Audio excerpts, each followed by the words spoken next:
Thank you all for joining us today. To begin our program, I would like to invite Lisa Zingerman, Assistant Superintendent of Rejoice Schools, to deliver our prayer. Afterwards, please remain standing for the Pledge of Allegiance. Would you pray with me, please?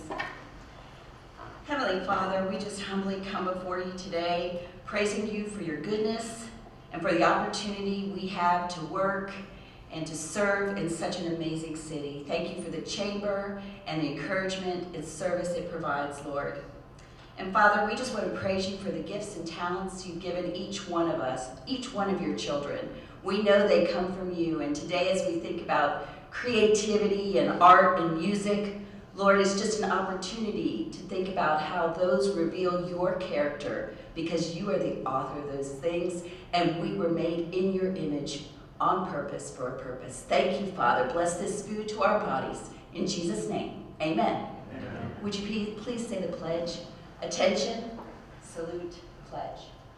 I pledge allegiance to the flag of the United States of America and to the republic for which it stands, one nation, under God, indivisible, with liberty and justice for all. Meeks.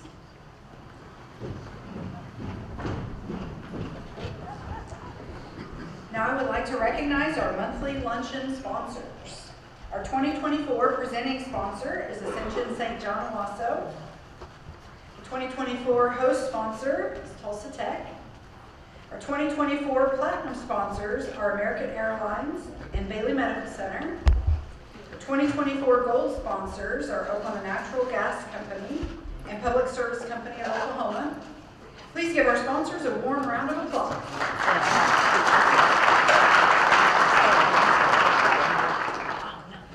We are pleased to have several elected officials with us today. If you are an elected official, would you please stand to be recognized? Audience, please applaud these public servants.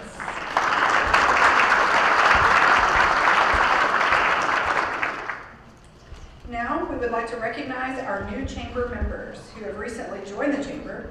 These include new members from November through January. If a representative from the business is present, please stand so you have the opportunity to introduce yourself and your business to the group. Shauna will bring you a microphone so you can give your 30-second elevator speech. We have several to mention today. Morris Ratcliffe Law, PLLC, OK Roots Farm to Market, Park 107, Strategic Insights Research, LLC, Twisted Tea Golf, Owasso Redbud Event Center, Bounce Owasso, Hummingbird Tech, Click Storage, Service Master by RSI, Paramount Tax and Accounting Owasso, Oklahoma Joe's Barbecue, Oklahoma View Group, BOK Center, plus Cox Business Convention Center. If we left anyone out, if so, please stand so you may also be introduced. All right, are there any businesses that have joined in the last 6 months who have not had the opportunity to introduce yourself at one of these meetings? If so, would you please stand now so we can allow you to introduce yourself as well? Okay, Shauna. Okay, you gave me a microphone. Yes. That's all I'm saying. So my name is Jackie Shields. I've actually been coming here for a while, a member with my real estate team. So to give you a little background story, we've been an Owasso resident since 1999. Love the town. So our new business adventure has been a family event. So actually it's my husband and son. My son is not here today because he is a major in the U.S. Marine Corps. So his heart is to come back to Owasso. So business venture, you probably want to know what that is. Owasso, the Redbud Event Center, they purchased the old Sertoma Club about almost 2 years ago. And my husband has renovated it along with my son. We have turned it into an event center. We have had several small events. We will rent it out during the week by the hour or on the weekends. It's a very diverse event center. We're going to host the Business Over Breakfast next Wednesday on Valentine's Day. So we hope you can come.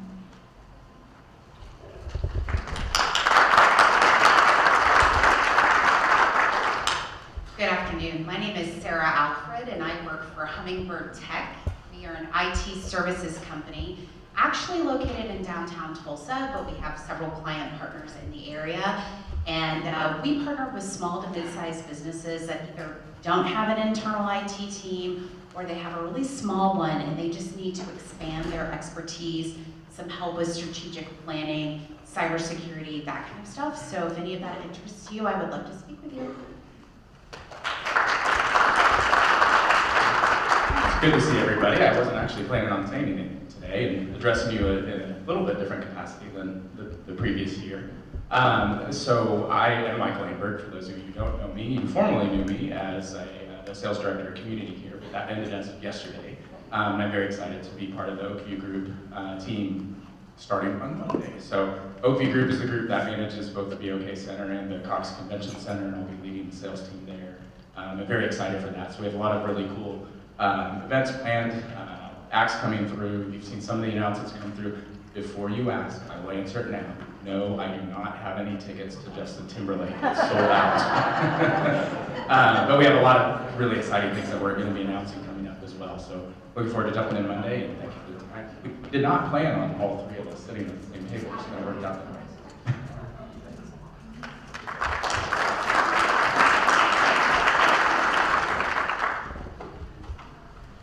Okay, is there anyone else? Okay, oh, we have one more. Yes, I'm a visitor. I'm Lindsay with Owasso. We're not actually a member. We are in the database. We will be doing it. We just recently launched our Dial of Life life-saving project for seniors and homebound individuals. I'm glad to tell you about it. If I have about 5 minutes real quick.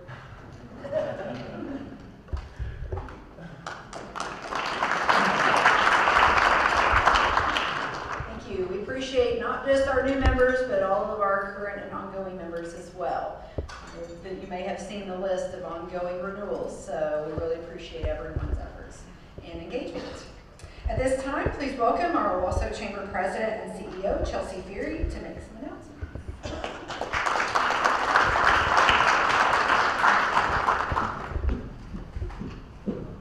Right up here while you're applauding, because it's so awkward walking across the stage, right? I'm going to use this and stop the scrolling thing there for a minute. While I transition this, I'm just going to say welcome, everybody. Welcome to 2024.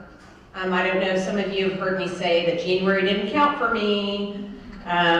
So 2024 starts now. And I'm very glad to be back in this room with everybody. We have some new staff, if you didn't know that. And so if you haven't met Michelle Lundell, Michelle is our new executive assistant. Michelle, raise your hand. So excited to have Michelle as a part of our team. And actually, since we last met, we hired Shauna Hilbert, who was the one passing the microphone around. She's our events and marketing manager. So we've got Shauna and Sandy and Michelle, and we're one big happy family right now, so we're pretty happy about that. So just thought I'd take that time to introduce them. Okay, so that's Chuck and Mickey Lebo, and that little darling right there is me. I think this is circa 1979. This is obviously one of those, like, set the tripod up for, we're gonna take a picture, and then 6 months later, it might be ready for a Christmas card, because that's the way we did things then, right? My kids actually asked if it was old-timey, like there was a man standing behind a curtain pulling cord. But I put this picture up here. Several of you know that I lost my dad last month. But the reason why I put this up here is because my dad, we were standing in this small business. This business that I grew up in. This was Lebo's Flower and Garden Shop in Miami, Oklahoma. It was a landscaping business. This is where I learned about customer service. And it's where I learned about how to count change back to people. I used a cash register, you know, the kind where you actually punch the buttons in. You did math back then, and you punched the buttons in, you cranked the handle, and it opened up the cash drawer. But I learned how to propagate plants. I learned how to design. I was a floral designer. I was a delivery driver. My dad was so excited whenever I turned 16. He said, you have to learn how to drive a standard transmission, because that was a delivery car. So that came in convenient for him. I don't ever remember getting paid. And he said I was an employee. So, but I learned about marketing. And back then, you know, you had the radio, the newspaper, and you had a local chamber of commerce. And my dad was the chair of the Chamber of Commerce twice in his time as a small business owner. And he loved the Miami Chamber of Commerce. And as a little kid, very impressionable, I got to go to the chamber meetings with him. But I remember that he would tell businesses, he would tell customers as they would come in, he would say, well, if they'd ask about who to do business with, he had the chamber directory on his counter, and he would open it up and he'd show people, well, you need to go talk to this person, or you need to go talk to that person. And he did business with chamber members. And that was that sunk into me so deeply that when I got my first chamber job in 2001, it made sense to me that this would be something that I would like doing. Because it obviously was something that helped this small business, right? It helped this family, because this family did business with other businesses who did business with him. And they spent money in the local hospital or in the grocery store, or they tithed at their church. But this small business is in here that now goes out to all of you, because it has helped me to understand your needs and how we can better serve you. And this has opened up to several of you in the room and those who are not in the room here that have been vulnerable enough to have conversations with me in the last year about the struggles of being a small business. And so your Chamber of Commerce is going to develop some more programs to help small businesses. And one of them specifically is for those who are thinking about starting a small business. They haven't even gone for that loan yet, right? But it's an idea, it's a dream, it's a passion. I think you know what? I think that I want to go and start this business. And it's a good idea. So I've got some numbers down on paper, maybe a small business plan already, maybe a pro forma. We're going to start holding some sessions in our office with some experts where you can come in and visit with us about what that idea is. And does your math work? And does the market work for what you're wanting to do in the community? So that we can have some honest conversations with them up front before they take that giant leap, so that we can maybe help them to make sure that they're on a pathway to success. So that's one of the things we're going to do this year. We're going to do some other small business programs that we're going to be telling you about in meetings to come, but I wanted to share that one with you because this family could have used some additional resources like that. Good job, Chuck and Vicki. Okay, business over breakfast coming up. Jackie just told us about it. We're super excited about it. Hope you can make it there. Also, we've got popcorn and perks and pastries and perks. So those two events are new this year, and we couldn't have them in January, but we are starting them out this month in February. So if you know of anyone or if any of you wonder, what do we do? What does the Owasso Chamber do? This is your event, okay? We're going to conveniently have them in the afternoon, popcorn and perks, or pastries and perks is in the morning. So that you can come for an hour, you can have some snacks, you can meet some people, and you can listen to 50 slides in 50 minutes about everything that we do. And then walk away with a little information. We are giving you some information to empower you, whether you want to make that decision that you want to be a part of this. We hope we give you FOMO. Or whether you don't. Either way, you're going to get some networking opportunities and you get to meet us. So that's coming up. Dignitaries and donuts. As you can see, we like to come up with catchy phrases for things. So, Dignitaries and Donuts is something I want to encourage all of you who are interested in getting to know your local elected officials. Come to these. They will be there to talk about what has gone on in the last month and have some conversation with you if you're willing. This is a great opportunity for you, and you get donuts on a Friday. That's pretty fun too. And we just talked about that, so there's the date on that one. Pretty excited about this. I just got this one yesterday, so I was pretty excited about this. Coach B is going to come and be our speaker for March. He is a great leadership speaker, and I'm excited about him coming to talk to our chamber group next month. So put this on your calendar. We're looking forward to it. And is it going to work? Technology. Okay. The Empress Awards is an annual event with an award ceremony where we honor 10 outstanding women in our community for the impact that they have made in Owasso. We needed to put something in place that wasn't just a one-time, put it out there, we're going to recognize women once, but something that truly builds a legacy to honor women and their accomplishments in Owasso.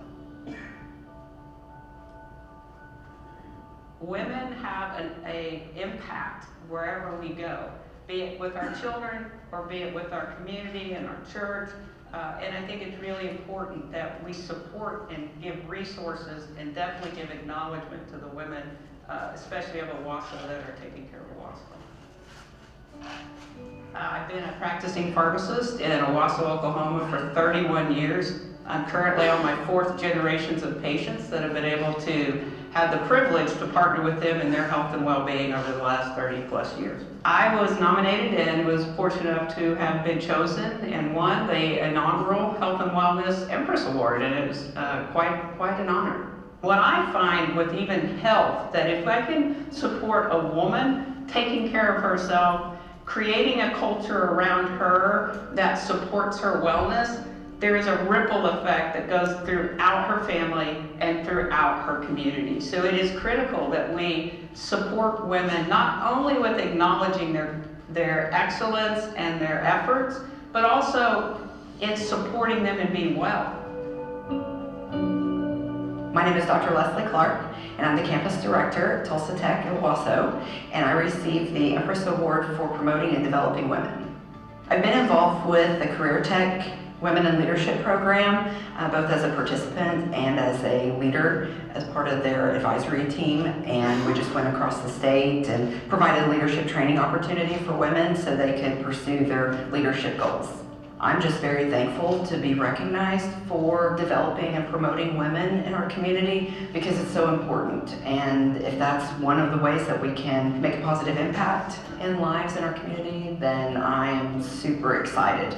I think honoring women with this kind of recognition encourages their pursuits of other opportunities, whether it's leadership or creativity or even self-care and just managing their families. I think it's really beneficial for us to recognize the good work that women are doing. I see the Empress Awards as a legacy event. We are building a legacy of Empresses. So as we continue forward, we want to encourage that people continue to nominate people, continue to look for the outstanding females in this community. Think of the women in your life who have largely gone unnoticed, that keep everything running in the background. That's the Empress that you need to nominate. That's the person that needs to be recognized, and this is that place for recognition.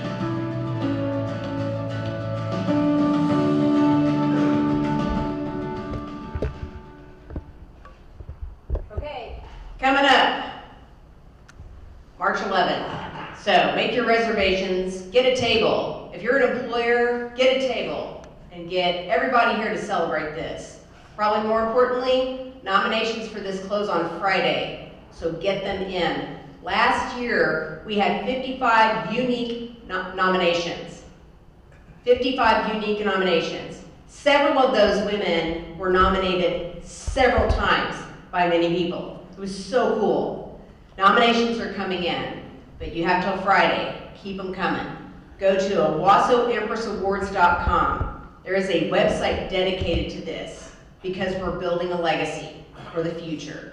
Empresses will be on that website for years to come with their stories so that we can celebrate them. So, pretty excited about this, if you can't tell. And then, of course, Red Bud Days. Believe it or not, it'll be here before we know it. Super excited about it. Committees have already started to meet, and apparently now we're supposed to do this, so that worked quickly. So, if you want to, if you want to have a close conversation with your chamber members, talk about your ideas, talk about a promotion that you may have, this is your Facebook group for you, so please join that. Thank you to our sponsors. Thank you so much for helping us to make these things happen. We can't do these great events. We can't bring people together like this without your help, so thank you. And then, of course, we want your feedback. And so I think there are 5 simple questions on there. If you wouldn't mind answering them, I'll tell you the number 1 question I want to know is, do you have any ideas for future speakers? And I'm serious about it. If you have an idea, put it in there. It's the only part of that survey that you can't just click a star. So you actually have to write something in there, but we want to know. Because we can't get the great speakers here that you want without the suggestions. So that's what we need. Character trait of the month is honesty. Honesty is the best policy. Being truthful is what I say and I do. And now we're going to do quick 10-minute networking. If you remember this from last year, you get 10 minutes. So ready, set, go. These are your 2 questions. I will let you know. It'll be a little less than 10 minutes, by the way, but so hurry up and go. Hurry up, go. Okay, I'm going to ask you to wrap up your conversation.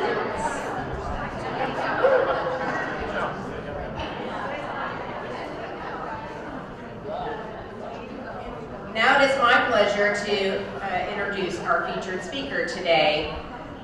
Jake Krumwiede got his start at the Will Rogers Memorial Museum in Claremore, Oklahoma in 2007, which activated his interest in Oklahoma-inspired popular culture. He received a bachelor's degree in history from Rogers State University in Claremore and a master's degree in American history from Oklahoma State University in Stillwater. Pause for dramatic effect. He served as the assistant director at the Will Rogers Memorial Museum and the executive director at the Cherokee Strip Regional Heritage Center in Enid before coming to OKPOP in 2023. Jake has also taught college courses in U.S. history and the history of the American West for Rogers State University and Northwestern Oklahoma State University. Jake, I'm really excited to hear everything that you're going to talk to us about. I think we've all been kind of waiting on the edge of our seats to hear more about OKPOP. So please help me welcome the Executive Director of OKPOP Museum, Jake Krumwiede.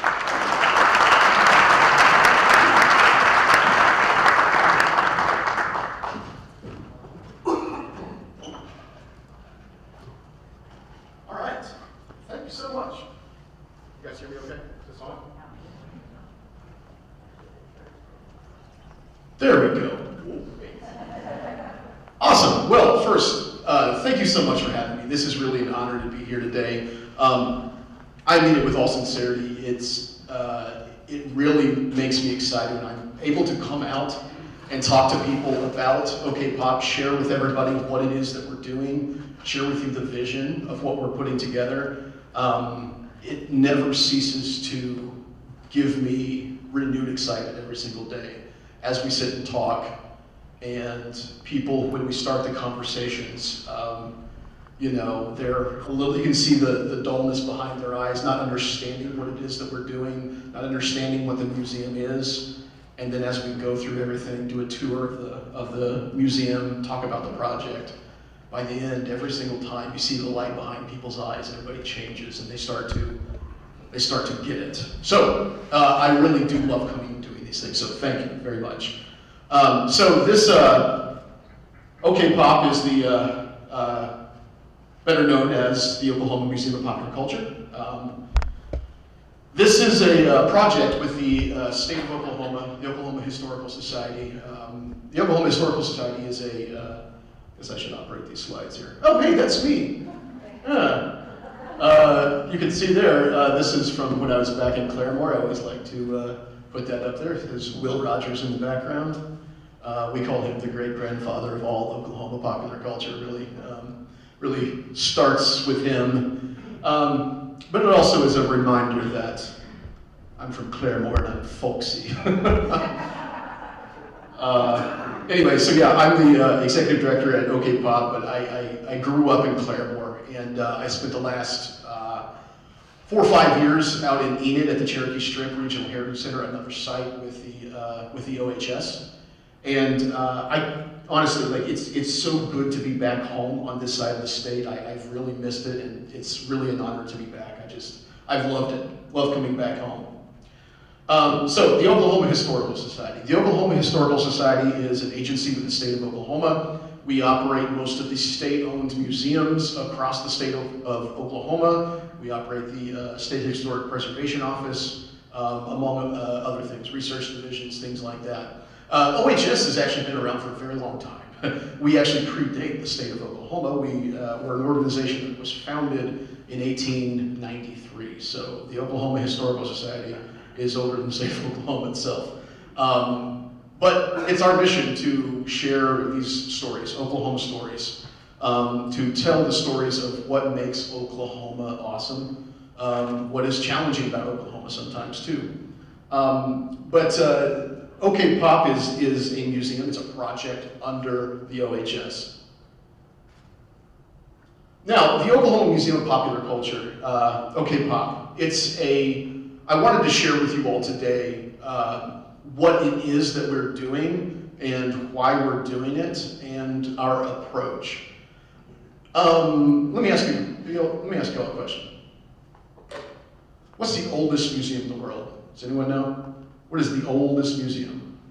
What was the first museum ever? Does anyone? I was hoping you guys did, because I don't know. I mean, I have no idea. No, in all honesty, museums go back a very long time. I mean, so going back to the Greeks, the ancient Greeks even, the name itself, museum, it's a name about, it says it right there in the name, it's a place of inspiration. Museums have been using essentially the same playbook since the ancient Greeks in a lot of ways, using different historic artifacts to inspire people. Museums are still that way now. That's still the very basis of what museums do. But think about how much the world has changed in the last 100 years, in the last 10 years even. How many ways that we find inspiration ourselves today. And we really feel that if we are going to build a museum that we want all of Oklahoma to be proud of, we want to create something that's out of a little bit of a different and new playbook. We want to be a very non-traditional museum, a museum that is not like most museums that you might visit. So what I'm going to be showing you today is a little bit of what that looks like, a little bit of the approach, and so here's the basis of what OKPOP is. We think of it in these 3 different spheres. Yes, we're a museum. We're going to be a museum that everyone is familiar with. Well, we have exhibit cases, with artifacts that help tell the stories, help tell the history of these topics. There will be exhibitions. We will be curating those experiences, education, preservation. All that is still a part of what it is that we're doing. But we're going beyond that a little bit. Immersive experiences is an important part of the kind of museum that we're building. We very much don't want to build a museum that is just exhibit cases with panels on a wall and text that you read. We want it to be something that's immersive, something that you step into and you feel something. With the idea of entertainment being an important part of it. It's a way that we entertain people. It's the way that we are telling stories through that. But another big part of OKPOP, and this is something that I have personally believed in every single museum that I've worked for, this has been an important concept to me. I really feel that museums should be community hubs. They should be places where the community gathers. Museums tell the story, especially museums that the OHS runs and operates. They tell the stories of us as Oklahomans, as a people. And what better place for people to gather than those places where those stories are housed, those things that we find important, those things where we find inspiration. It's important for the community to be a part of museums. And that's an important philosophy when it comes to how you're creating this experience.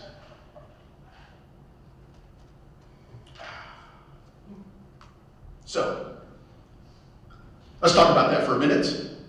5 basic things about our philosophy and our approach. Number 1, we want to attract a crowd. So this is, you think that's just, oh yeah, well that's, of course, everyone wants a crowd. We find it important that we want to create an experience that people want to come to and visit over and over again. Something that is a very good, compelling experience. And that isn't always the case with museums. I've worked in the museum industry my entire professional life.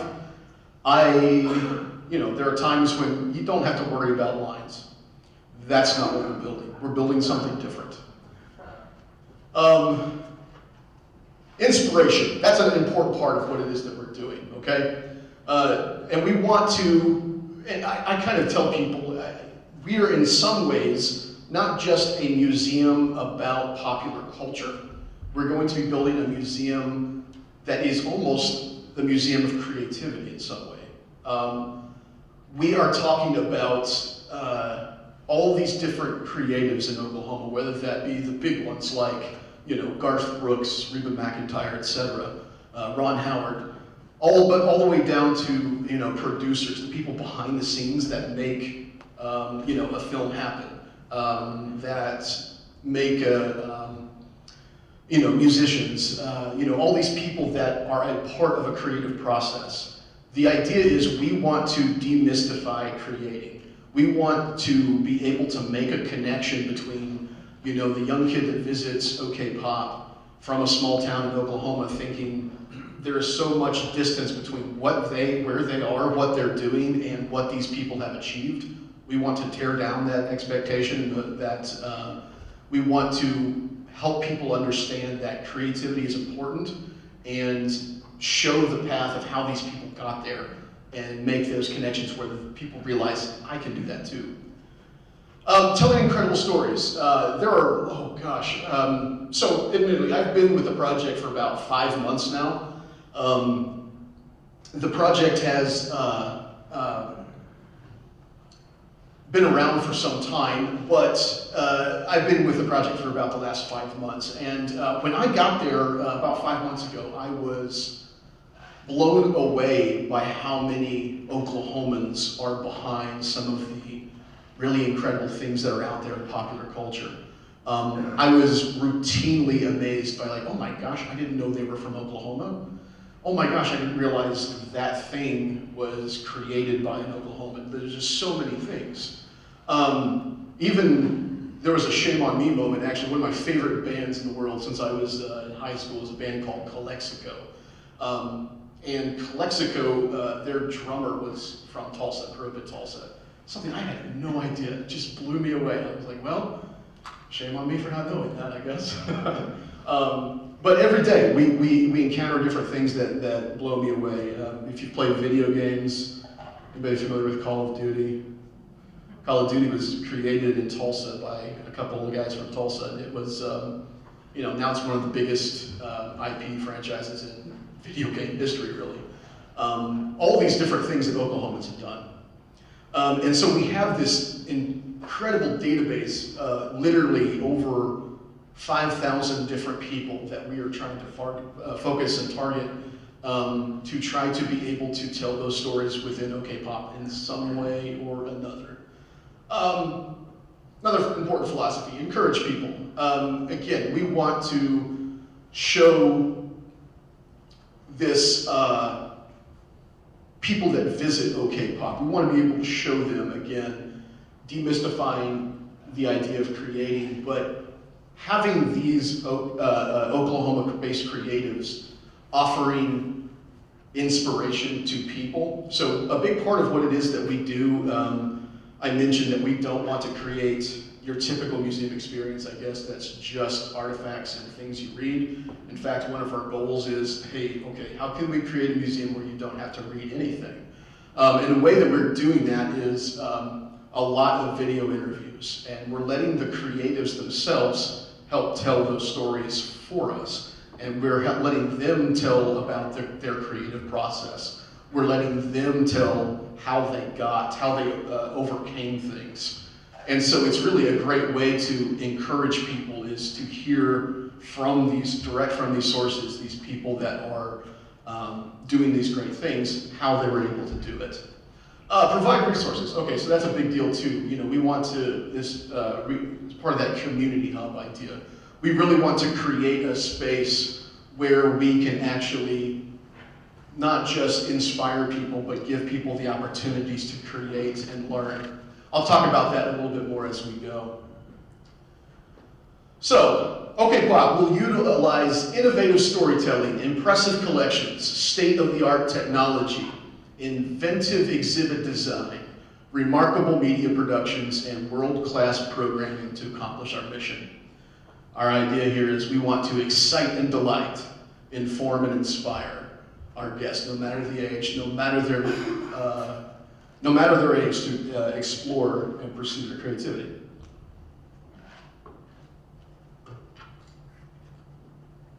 All right, so I'm going to go through what OKPOP is, what our vision for it is.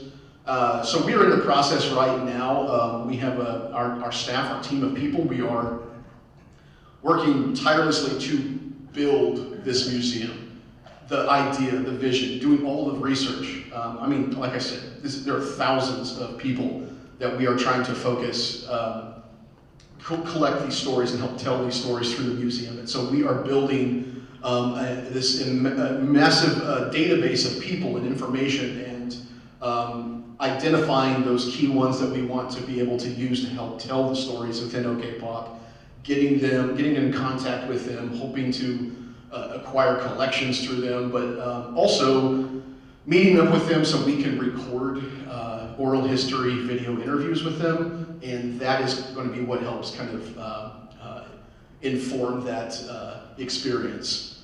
So here with OKPOP, it's a 60,000 square foot building, 3 floors, and that seems like a lot of space, and I mean it is, but when you have literally thousands of different stories that you want to tell, it gets inadequate really darn quick. So we're trying to find the most creative ways that we can use that space best to tell as many stories as we can. So let's start on the first floor. First floor, we're calling it Crossroads of Creativity. So the first floor is kind of the welcome area. It's the welcome the visitors to the OKPOP experience. It's going to be a number of different things, but it's all going to be free access. That first floor is. Everything that's on that first floor is free. And that's going to be mostly some of those revenue generating things like our pop shop. You can see in the bottom right there. Pop shop is like our gift shop. We think about popular culture. Think of how many merchandising things are associated with that. We really want this gift shop to not just be a gift shop, and we really want it to be something that is driving people to come in. It's something that people want to shop at, even outside of the visitor's experience. And we want it to be something that helps sustain the operations of the museum too. So that's certainly an important thing that's going to be on that first floor. We'll have a temporary exhibit gallery. There's this platform right here. This is actually one thing that's really exciting, this Bob Wills tour bus. Whoops. I don't know what I did. There we go, okay. Bob Wills tour bus. This is one of our favorite artifacts that we have. It doesn't look like that right now. I can assure you it's a little bit of a rusted piece of junk right now that we're in the process of working to restore. And we just, really exciting. We had, in the last few weeks, we've been in contact with a donor that's helping us get that bus restored. So it's going to be a project that's going to be well on the way soon. So we're really excited about that. The Tulsa Sound Lounge, that's going to be obviously the Tulsa Sound. It's a big part of music history, especially when you talk about Oklahoma. There's going to be a little coffee bar, maybe coffee bar by day, cocktail lounge by night. We're still kind of working on how we do that, but the idea is to, again, have these things that help us generate revenue, help draw people in, bring people into the building. That temporary exhibit gallery, like I said, that's going to be free. That's going to be a thing that helps draw people into something that rotates, you know, every few months. There's something new there. It helps draw and bring people in. So, all right, this is one of my favorite things. This is cool. All right. So, one of the important parts of the experience, we like to say that everything that we do at OKPOP is going to be wrapped in story somehow. Okay. So, if you weren't aware, the cartoonist that created Dick Tracy is from Chester Gould. He's from Pawnee. So, you know, his wristwatch communicator, we want to create something that's very similar to that. We call it the Pop Watch. It's going to be like a smart watch that you check out when you visit. I'll tell you more about that as we go through this through these slides and then go from floor to floor and talk about how we'll use that. But the idea is you create an account that's associated with that watch, and as you go through the exhibits, you find stories that you like or you're interested in, you kind of pop your watch to it, it will save it to your account. You know, exhibits only show little clippets and snips of these videos, you know, 30 seconds here, 45 seconds, 90 seconds. But we can send that person full interviews of those creatives, 2 or 3 hours long. We can start to identify, okay, you like this artist, here's some very similar stories. It's a way for us to kind of allow people to bring the museum home with them in some way, continue to tell those stories beyond the walls of OKPOP. So that watch will help us do that. But what's also interesting, yes, there will be a user experience piece of it that's important. It's going to be an important part of what, you know, part of the experience, but also it's a way for us to better understand our visitors. So it's a way for us to kind of become a smart museum. So as we can start to track and understand, gather this data and information about what people like, we can start to kind of customize the museum based on what we know visitors are interested in. We can customize the gift shop and carry things in the gift shop that we know visitors are interested in. The more we can better understand our visitors, the more we can create an experience for them that we know that they'll like. So it's a way for us to kind of stay nimble and be able to turn on a dime as a museum as we better understand our visitors. And so the Pop Watch will be kind of connected to this, what we are calling the Ripley database. It's this database of all these thousands of different Oklahoma creatives with all of this curatorial information that we've assembled on all of them. Some of them with video interviews, some of them with, you know, 3D images of collection pieces, things like that. This database of all of this stuff. Okay, so let's move to the second floor. The second floor, you know, the first floor is everything that I just mentioned. The real, what you're buying the ticket for is on floors 2 and 3. That second floor is called Imagined Worlds. And again, the idea is we want to create immersive environments. The way we have this structured right now, the third floor, music. The second floor is pretty much everything else. When we talk about popular culture, that's almost unending. There are so many things, like what isn't popular culture, if you really think about it. The way we've kind of defined it and limited it to is those creative things. So this is going to be everything from literature to film and television, comic books, superheroes, like all of that sort of stuff. It's all going to fall into this second floor, what we're calling Imagined Worlds. And the reason we're calling it Imagined Worlds, we're breaking up instead of by medium, instead of by like, okay, here's the film, here's the television, here's the novels, like, we're breaking it up by genre instead. So then you can have these immersive worlds that you step into, and in the Western section, you can talk about a lot of things, from Western in film, Western in television shows, Westerns in dime novels. You can do a lot of different things. And so that's kind of how we have it broken up. So here's the layout here. You can kind of see this horseshoe of all of these different broad categories of genre, from action, fantasy, drama, comedy, Western, science fiction, the imagination station. I'll talk about that later too. But and in the middle, the thing that's kind of tying everything together is this thing we're calling the Imaginarium. It's kind of the hub. You walk into the space, the Imaginarium, there it is. These are some of our renderings that we've created, a little bit of our vision for what we want these spaces to. What I say is we want the spaces to feel like. These aren't exact designs. We're still in the process of getting those finished. But we call these more our mood boards than anything else. Gives you an idea of where our headspace is and our vision. But the idea is creating this space that feels like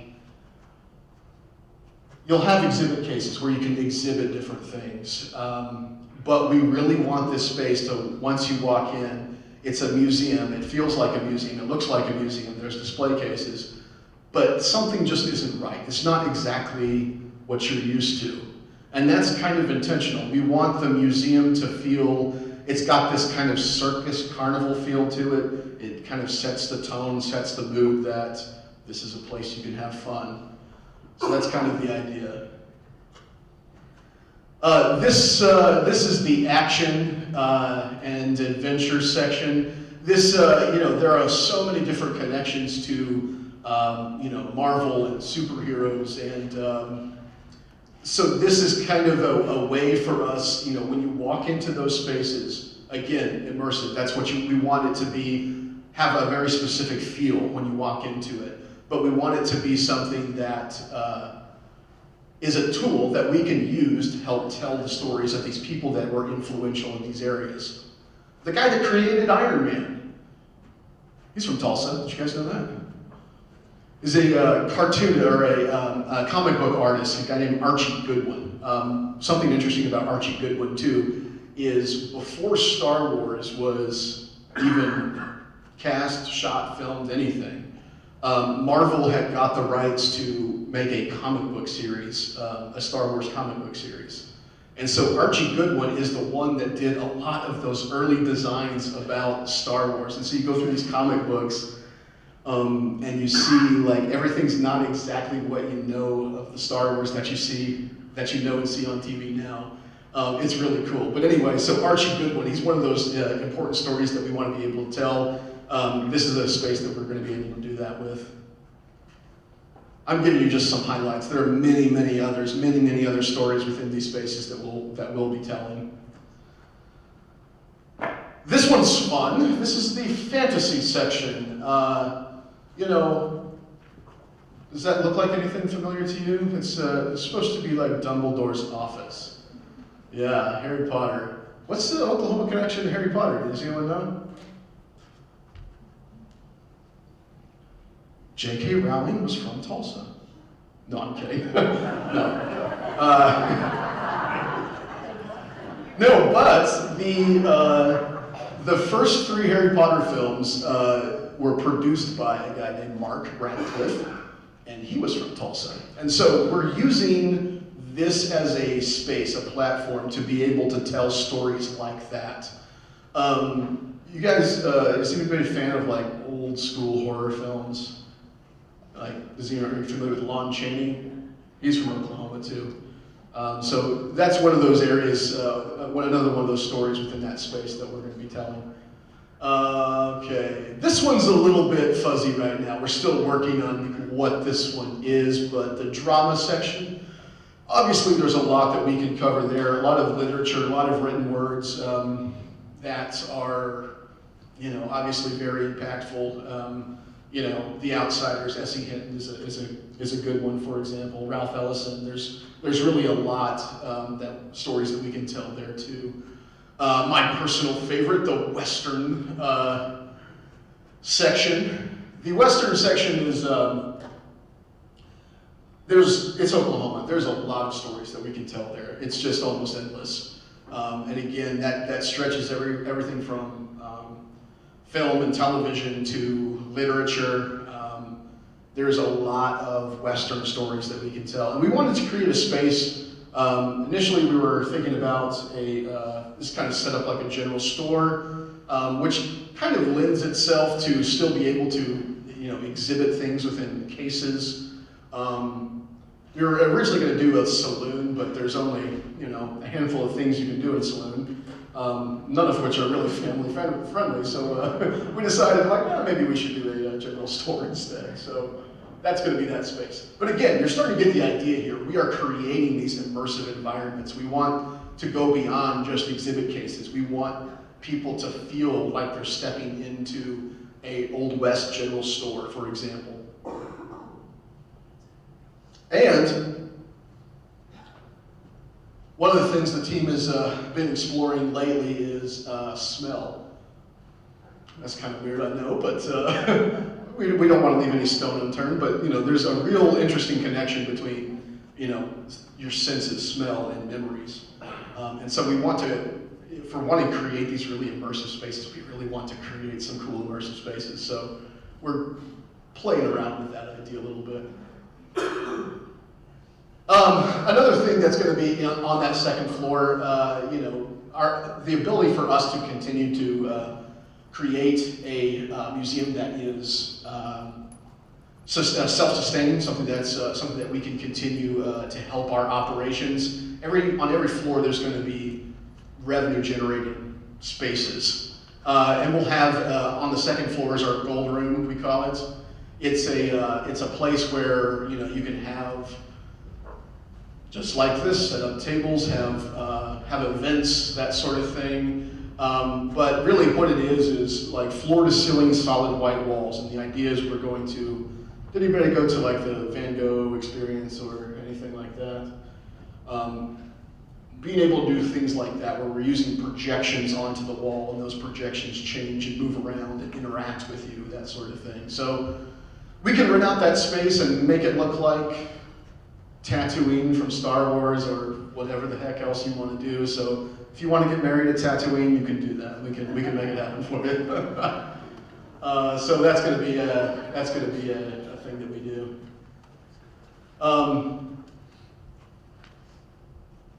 All right, so moving on to the third floor. Okay, so the second floor, like I mentioned, everything was split up by genre. You have that open space called the Imaginarium, and you step into all of these different little sub-galleries where all these immersive spaces are. One thing I didn't mention too, there's little trapdoors and secret passageways that connect all of these places. So in every space there's going to be little creation stations where you can do things, you can make things. Again, creativity is very important to us, and so that's going to be something that is a part of those creation stations. But anyway, on the third floor, like on the second floor, it's going to be in that kind of similar horseshoe shape, but it's going to be a little bit different of an approach. Where on the second floor, we broke everything up by genre. We did not really want to do that on the third floor. I think with most other forms of entertainment, you can easily cross into different genres and still like a lot of different things. Music, it just seems like people like the music they like and they are going to gravitate to one thing or another, and we don't really want people to skip out on a lot of those stories. So we want to create something that's a little bit more universal to the artist experience, calling it musical journeys. So the idea is you're starting kind of in a linear journey from one place and get all the way to the end. And the idea is all of those immersive spaces are meant to reflect those universal things that every musician might experience, and using those spaces to help tell the stories in that way. The middle part is what we call the wild woods, and it's a way for us to exhibit some of those collection pieces, have some display cases where we can, and it's kind of the hub that brings it all together. But as you can see, we're creating something that's very wild and very different, right? Has anybody ever been to Meow Wolf? Anybody familiar with what Meow Wolf is? Yeah, Meow Wolf is a immersive art experience. It's been kind of an inspiration around how we approach this museum. We really feel like if we're building a museum about pop culture and creativity, it's got to be a cool and interesting creative space, and that's what we really want that place to be. So anyway, this is kind of that open area that you will walk into. But the first part of the journey is those moments of inspiration. I think we all, even non-musicians, we can relate to the idea of that moment in life where music inspired you in some way, where you fell in love with music, you fell in love with a song, a band, an artist, something. And so we really want to focus on that as the beginning of the journey. Whether that be in church, so we have these spaces that you walk into that might change around you. The stained glass is meant to represent, the religious experiences in church. Maybe your first concert.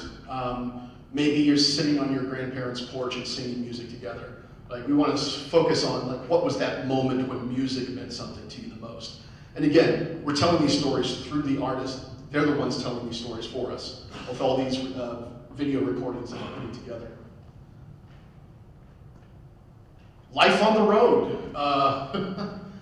I think that's something that's pretty universally true for all musicians is the things that, as you're starting to, hone your craft, travel from town to town, the stories that are involved in that are going to be housed in these spaces.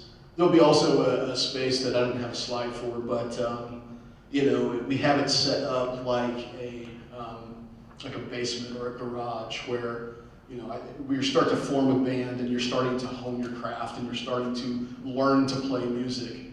And again, it's a way for us, all these artists, to be telling their stories within these spaces about those kinds of things. This is a space where we focus specifically on music and instruments. That's obviously a big part of music, and so it's going to be a big part of our collection too. So this is going to be a space that's going to require a lot of our display cases within a space like this. For example, we just acquired something pretty cool a few weeks back. It's a guitar. You guys familiar with the Ventures? Does anybody know the Ventures? Like an old surf rock 60s band.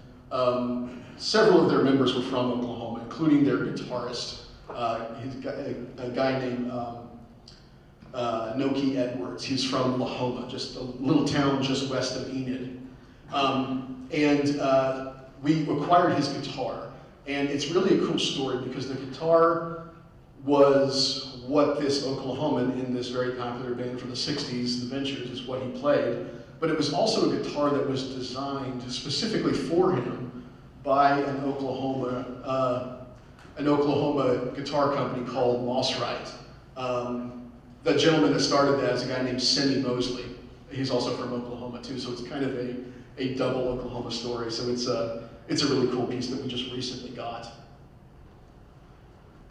So I mentioned one of these spaces here at on this third floor of the musician's journey. I've mentioned before the importance of museums being a community hub. We wanted to have this recording studio as a way that we can give people the opportunity, different musicians, to be able to maybe record demos. We don't want to take the place of recording studios, professional recording studios, but we want to be able to be a resource to people to create and make things and maybe give them that that one little chance, that one little thing that takes them from, trying to maybe succeeding. Something that they can help get their music out to the world.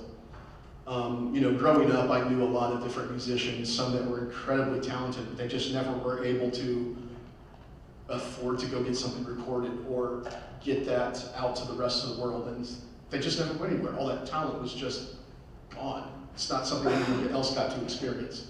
So we really want this to be a resource to the community too.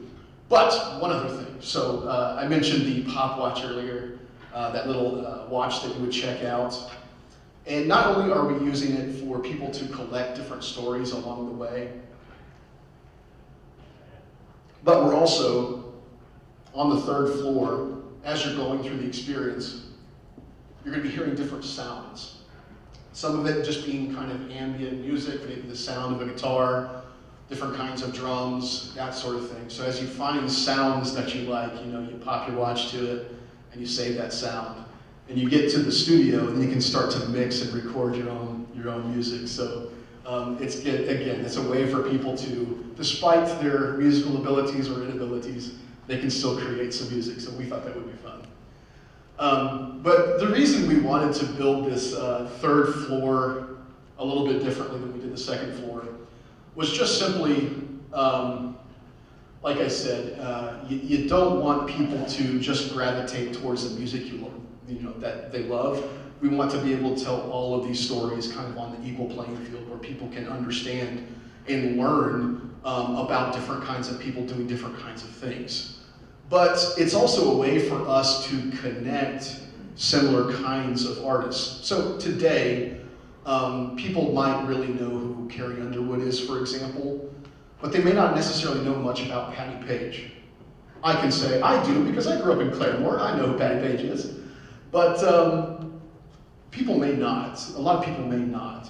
But they're actually very similar kinds of stories. They were the top female performers, vocalists of their time, and they were also both got their start in public media, obviously with Carrie Underwood, American Idol. Patti Page was very similar, it was over the radio. So it's a way for us to bridge the gap between people that people do know and stories that people may not know all that well either. So it's a way to tell stories in a little bit of a different way. Also up there, we're hoping to have some rotating exhibit space on the 3rd floor too. We're still kind of working out what that might look like and if that floor space will allow it, but it's something that we're considering up there on that 3rd floor too. That's kind of a summary of what the experience is at OKPOP. I'm happy to answer any questions about the process, where we're at. Sorry, we don't have time for questions. Oh, we don't? I'm so sorry. Okay, well, never mind. I'll just wrap up and say that we are in the kind of the silent phase of fundraising, where we're focusing on large-scale philanthropy. The process, the phase of construction that we're in right now is we're calling phase 2, where we are raising the funds to build out the exhibits. The building is there. We have a $18 million match from the state of Oklahoma and we are raising the other $18 million ourselves. Of that $18 million, we're about halfway through that with commitments so far, and we're about to move into the kind of the public phase of fundraising. So keep an eye out at follow us on all the social media channels, Facebook, Instagram, etc. Check us out on the website. You'll probably continue to see some things in the news coming up, so stay tuned. Lots of exciting things happening, Anyway, thank you so much, everybody.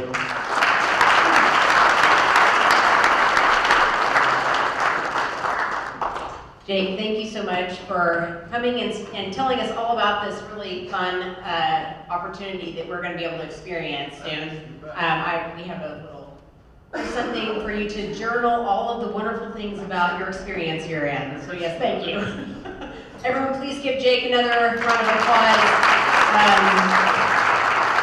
You're a part of Leadership Owasso. When OKPOP is completed, that class and classes in the future will be able to go and tour that, so look forward to that. If you've been through it, you should go through it again.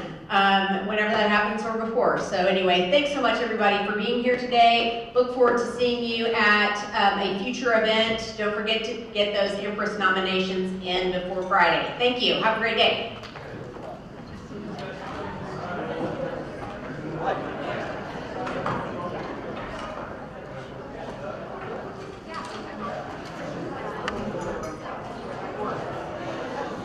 Yeah.